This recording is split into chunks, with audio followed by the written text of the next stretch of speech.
അസ്സലാമലൈക്കും. Hello friends, ഞാനിന്ന് ഉണ്ടാക്കാൻ പോകുന്ന മാമ്പഴ പുളിശ്ശേരിയാണ്. അതിലേക്ക് പഴുത്ത മാങ്ങ തൊലി കളഞ്ഞു വെച്ചിട്ടുണ്ട്. കാണാൻ തന്നെ നല്ല രസമില്ലേ? അതിലേക്ക് നമുക്ക് കുറച്ച് പച്ചമുളക് നീളത്തിൽ അരിഞ്ഞിടണം കേട്ടോ. അതിലേക്ക് കുറച്ച് വെള്ളം ഒഴിക്കുക. അതിനുശേഷം അതിലേക്ക് നമുക്ക് മഞ്ഞക്കുട്ടന്മാരെ ഇട്ട് കൊടുക്കണം കേട്ടോ. അതിലേക്ക് നമുക്ക് അല്പം ഉപ്പിട്ട് കൊടുക്കുക.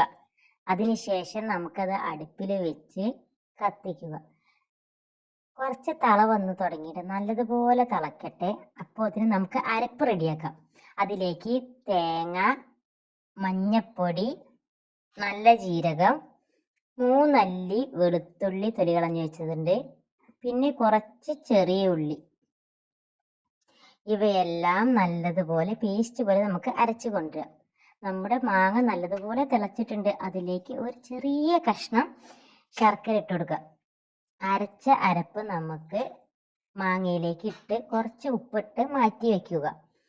അതിലേക്ക് നമ്മൾ കുറച്ച് തൈര് ഒഴിച്ച് നല്ലതുപോലെ ഇളക്കി വെക്കുക. അടുപ്പിൽ നിന്ന് മാറ്റിയതിന് ശേഷം തൈര് ഒഴിച്ചാൽ മതി, അല്ലെങ്കിൽ പിരിയൂട്ടോ.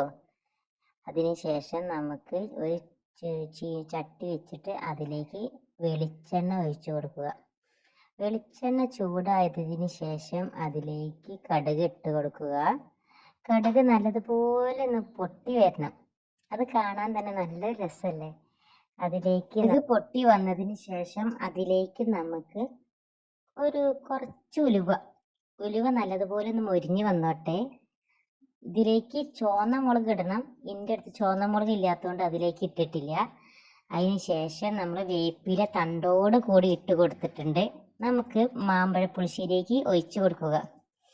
ഇതെല്ലാം കൂടി മിക്സാക്കുക. കാണാൻ തന്നെ നല്ല രസമുണ്ട്. അതിനുശേഷം ചോറും നമ്മൾ ഉണ്ടാക്കിയ മാമ്പഴ പുളിശ്ശേരിയും ചെറുപയറും മത്തനിട്ട ഉപ്പേരിയും മീൻ പൊരിച്ചതും പപ്പടും എല്ലാം കൂടി കൂട്ടി കുഴച്ച് തിന്നുമ്പോൾ എന്താ രസം! എനിക്ക് നല്ല ഇഷ്ടപ്പെട്ടു. നിങ്ങളും ട്രൈ ചെയ്ത് നോക്കണേ. ലൈക്കും സബ്സ്ക്രൈബും ചെയ്യണേ.